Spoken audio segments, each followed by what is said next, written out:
Luistro. Vice Chair Luistro, please proceed. Mr. Chair, Balikan lang kayo mamaya. Please proceed. medyo naguluhan po ako dun sa sagot ng ating mga bank tellers about ATM teller. Can you please enlighten the committee? Ano po ba ang trabaho at proseso ng isang ATM teller? Mr. Chair, sa ATM teller po, they are the ones who are responsible po in loading ATM machines, pick up deposits, and delivering po of cash. And in relation dun sa question kanina ni Kong Acop at ni Kong Flores, sino po ang nag-present ng checks before you delivered the money? Nanggaling na po kasi yun sa teller po. And then, prinesenta na lang po sa amin to deliver po after it is being debited and consolidated po. Then, yun po, after po na may bigay na may turnover po sa amin yung cash, din saka po namin siya i-deliver po. You mean to say that the teller before whom the check is presented is different from the teller who delivers the money to the payee? Yes Do po, you Mr. confirm? Chair. Yes po, Mr. Chair. And there is no chance that you can verify this payee before the delivery of the money? Sorry po, repeat na lang po ulit. Wala po bang pagkakataon na makaharap, makausap, kung sino itong mga payee na ito before the delivery of the money? Before the delivery po, wala po, Mr. Chair. Kasi after po, or upon delivery po, kasi doon po namin ipapareceive yung mga documents po na kailangan po para ma-turn over sa kanila yung cash po. Then, kapag wala po si payee, doon po, babalik po namin yung cash into the bank po. In other words, Mr. Chair, hindi kilala ni Corpus at ni 42 kung sino itong mga payee on the occasion of the delivery of the check. Do you confirm that, Corpus and 42? They are given po IDs po. Yung mga clients po na yung mga payees po, they are given IDs po, and then sila po yung hahanapin namin upon delivery po of cash. And po, Mr. Chair. What ID are you referring to? Saan nanggaling ang ID at kaninong ID itong tinutukoy mo? IDs po presented po, Mr. Chair, kay the branch teller po. And this ID is supposed to belong to the payee. Do you confirm that? Yes po, Mr. Chair.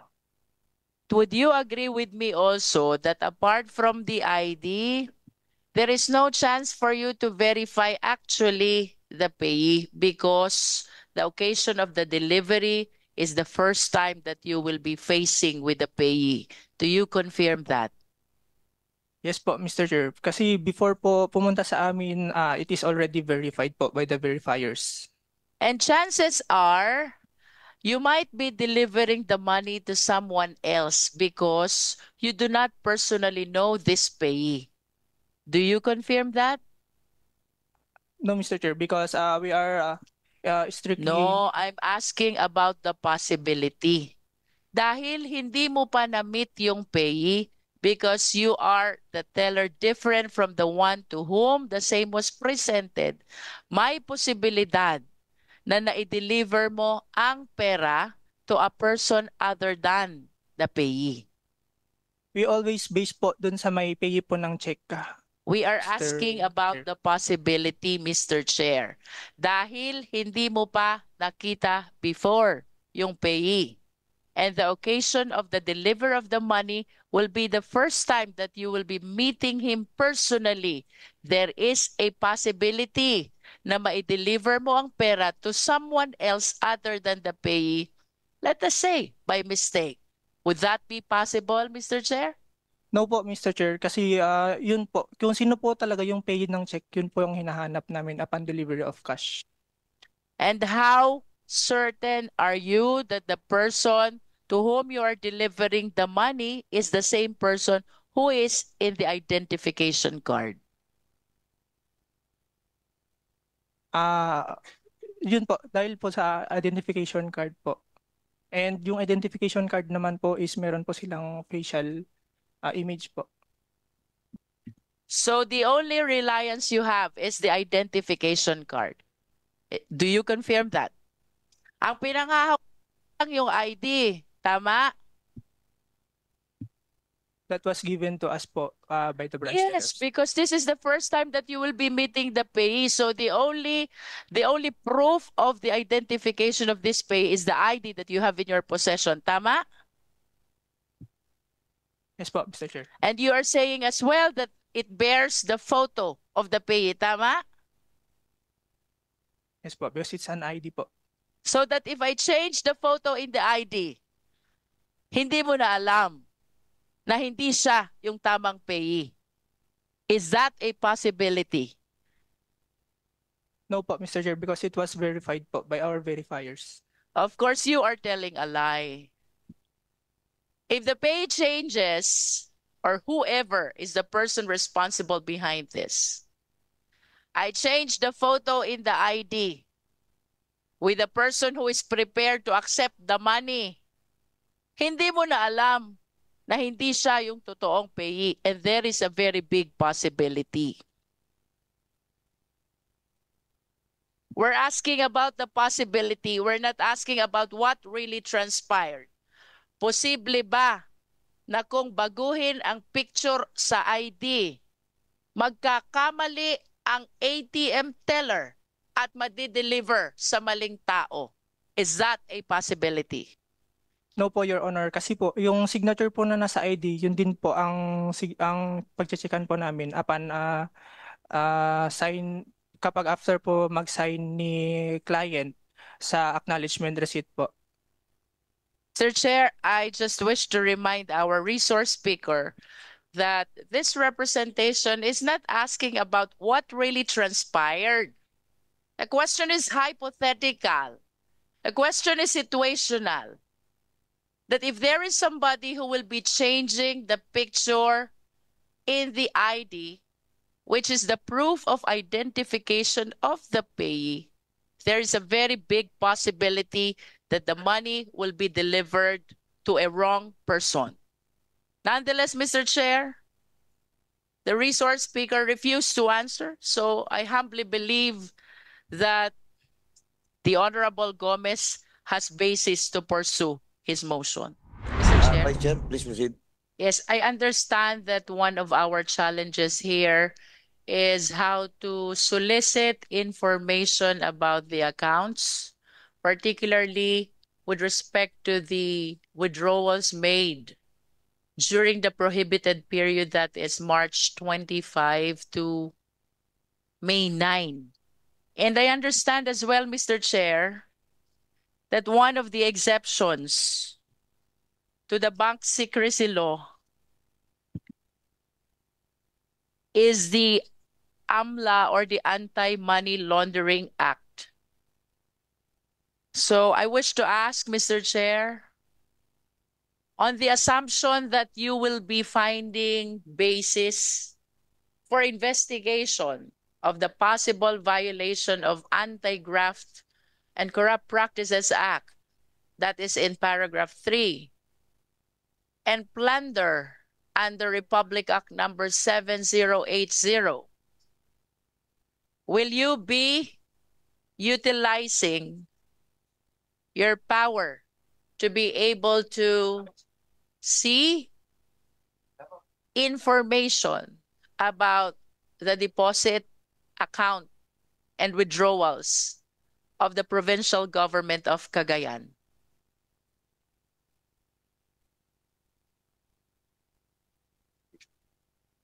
Yes, ma'am. When we open an investigation, ma'am, it has to have a predicate offense. And it was mentioned by Attorney Dumali a while ago that we will be checking, ma'am, if it falls under plunder or violation of the anti-graft. Mr. Chair, when you say predicate offense, is it necessary na may naka-file ng kaso? Or is it enough that there is a basis to start an investigation? Ma'am, we have several triggers for investigation po. But definitely, ma'am, it would be, we have to find the probable cause kasi po to establish that there is a basis for us to conduct an investigation. Yun To po bang- file a case, ma'am, later. Yeah. Yeah, but I understand that you are the office which really takes care of all the violations of Anti-Money Laundering Act. And I wonder, paano po kayo makaka-establish ng probable cause if you will not start with an investigation? Ma'am, 2 points po. Ma'am, yung first point po, if kami lang po yung pwedeng mag-investigate ng money laundering. Sa ngayon po, ma'am, actually, we already have deputized other agencies also to be able to conduct their own investigations on money laundering and terrorism financing po. Actually, we have the DAFI program kasi po ito yung mga observations nakita dun sa ating mutual evaluation, ma'am, that it cannot be only one office to conduct this. So that is the reason why we have deputized several other agencies to conduct investigations. And doon po sa ma'am, predicate offense, for example, it is drugs. Yung mga PIDEA, ma'am, NBI, PNP, they can already conduct their own ML investigations also. ML is money laundering investigation, ma'am. I wish to quote this provision of Anti-Money Laundering Act, Mr. Chair. Republic Act number 9160 as amended by Republic Act number 9194 allows the disclosure of bank deposits if they are suspected to be related to unlawful activities covered under the AMLA, such as money laundering. I wish to invite your attention to the term suspected. Mr. Chair, if I may be with the indulgence of the Vice Chair, I don't think the question of the Vice Chair was properly addressed to, and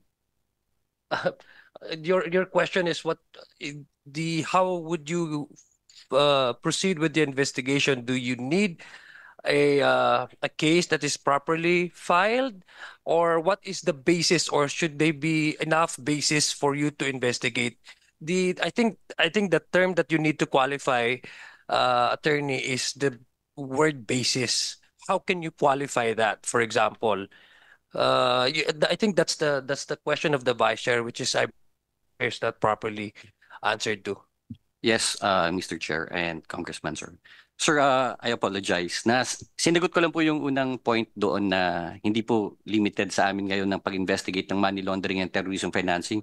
Yes, sir. Yung pong with regards to proceeding with an investigation, yun na po yung mention ko that we have triggers for opening an investigation, sir. So, ang importante doon, sir, ma-establish po namin yung probable cause para ho makapag-recommend kami for yung sa pag-proceed po. If we go for a freeze order, a bank inquiry, and later on, CF and ML, sir. Mr. Chair, it is clear from the Anti-Money Laundering Act na authorized po ang AMLA to get information on bank accounts, especially when there is a suspicion of violation of Anti-Graft and Corrupt Practices Act and plunder as defined under RA 7080. Ang question po, attorney, how do you appreciate the term suspected? Or should I say, on the day one of your investigation, pwede na po ba tayong kumuha ng information about the bank deposit from Land Bank as provided in the authority given to you by the law?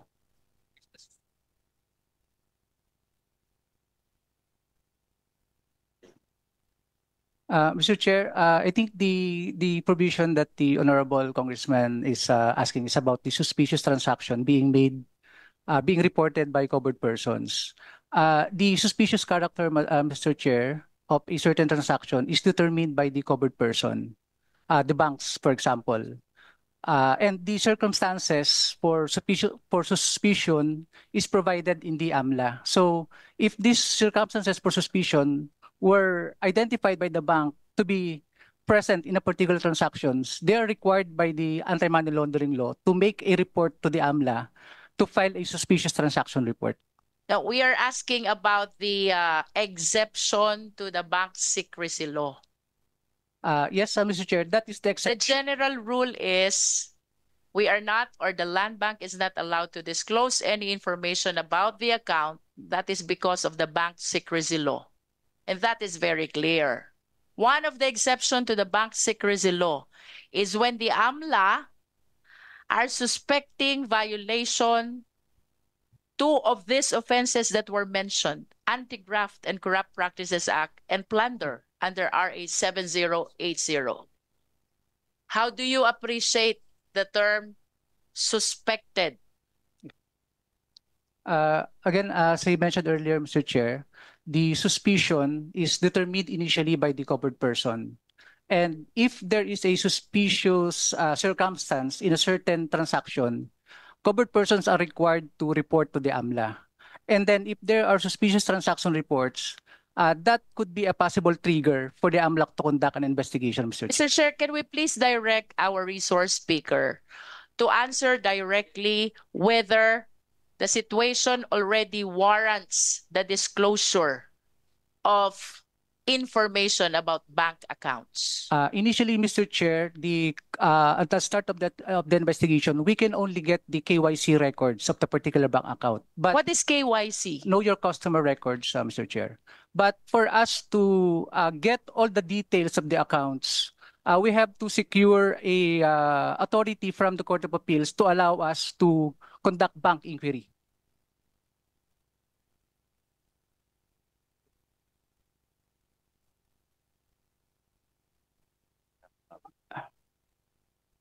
I Although- wonder, Mr. Chair, how the AMLA will fulfill its mandate of preventing, investigating, prosecuting violations of AMLA when your hands are tied to look into the bank deposits even during the initial stage of investigation. You mentioned earlier you need to establish probable cause. Paano po kayo makaka-establish ng probable cause if you are not authorized to look into the bank account?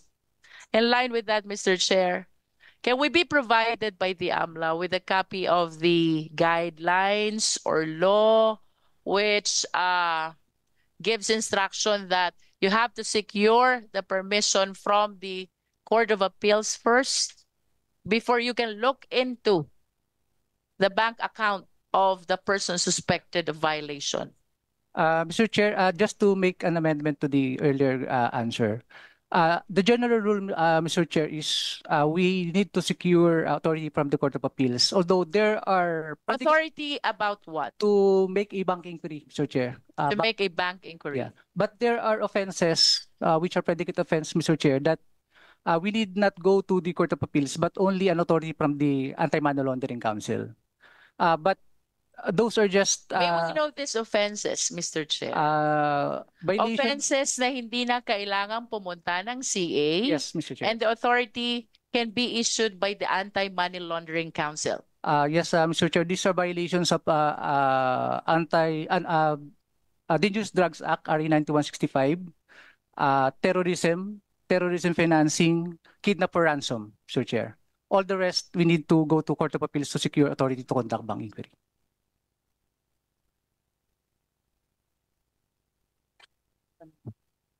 So if I may go back to the question, Mr. Chair, how do you address the mandate of establishing probable cause without the authority of looking into the bank account at the initial stage of investigation? Is it not that when we investigate, we do case build-up? Paano po kayo makaka-build up ng kaso if your hands are tied?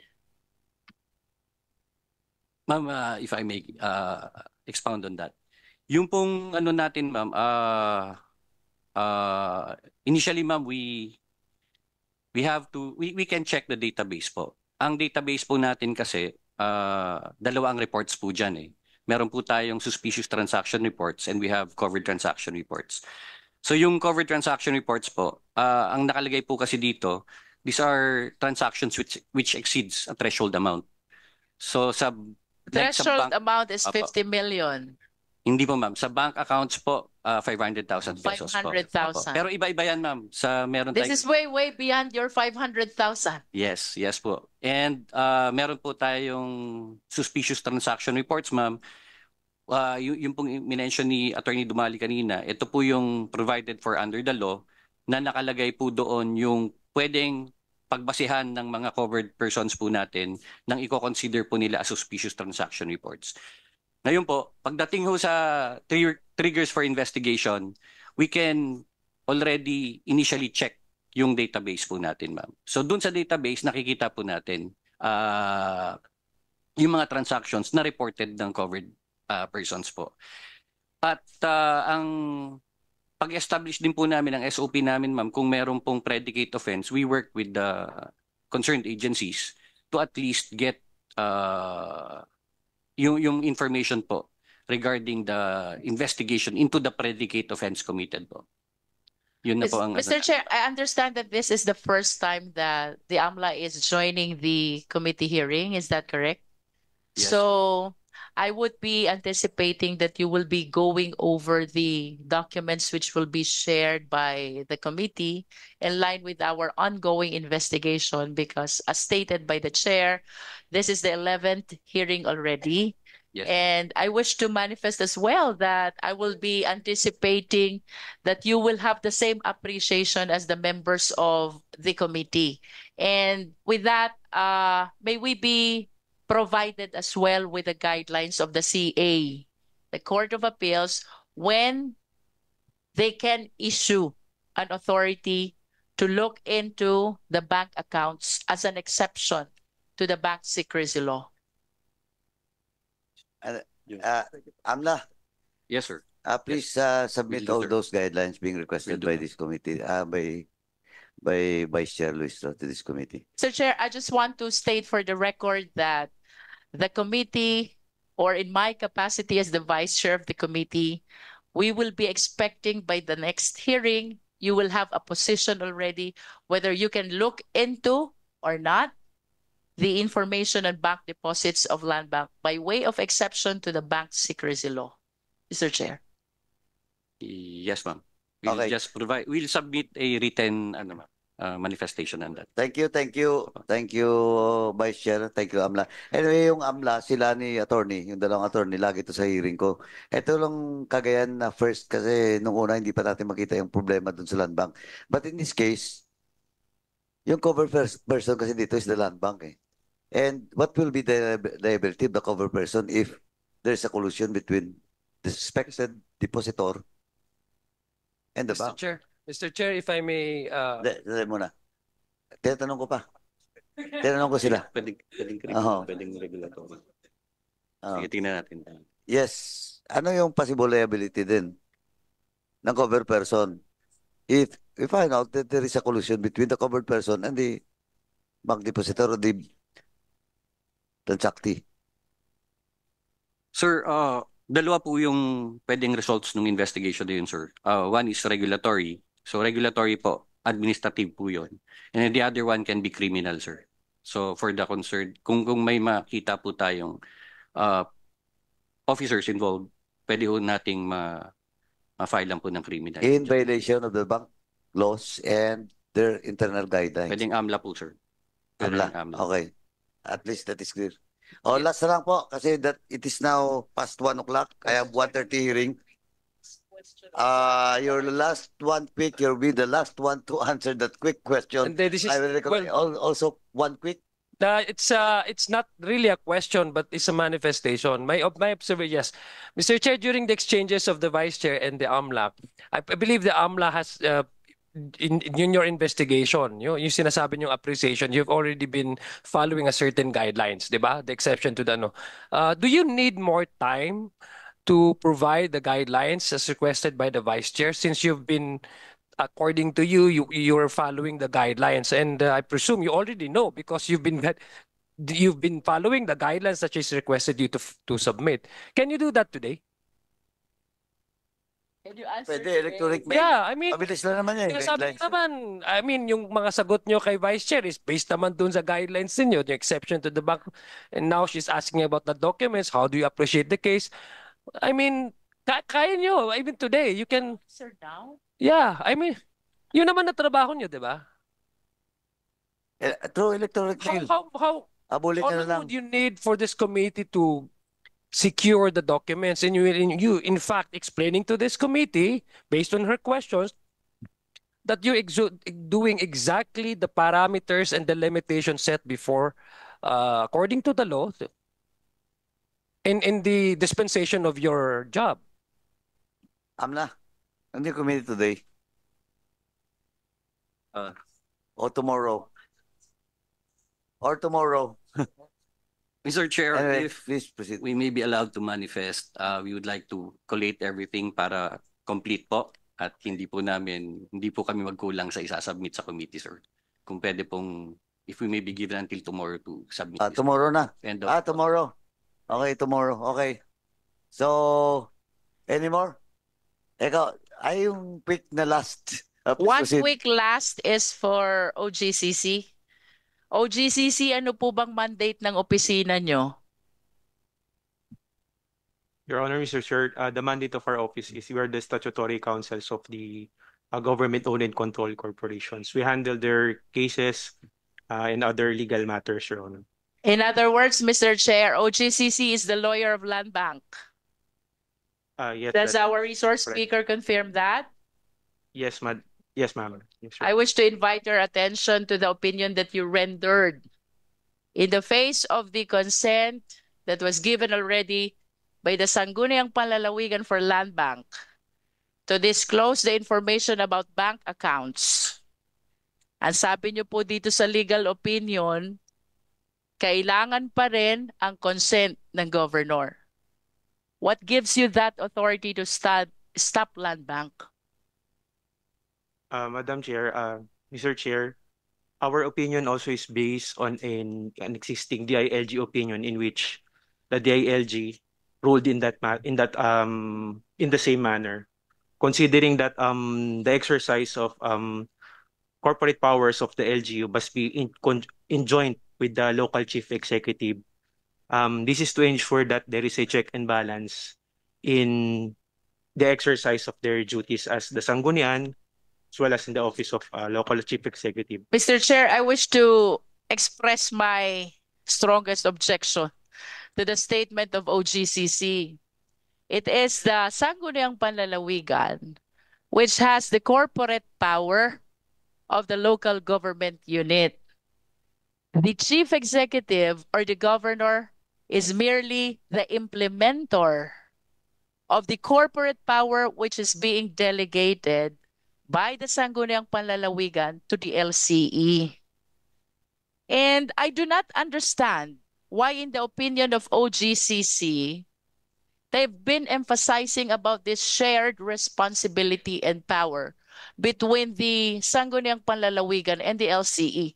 How can you establish the check and balance if this power, which is exclusive to the Sangguniang Panlalawigan, will be shared to the local chief executive?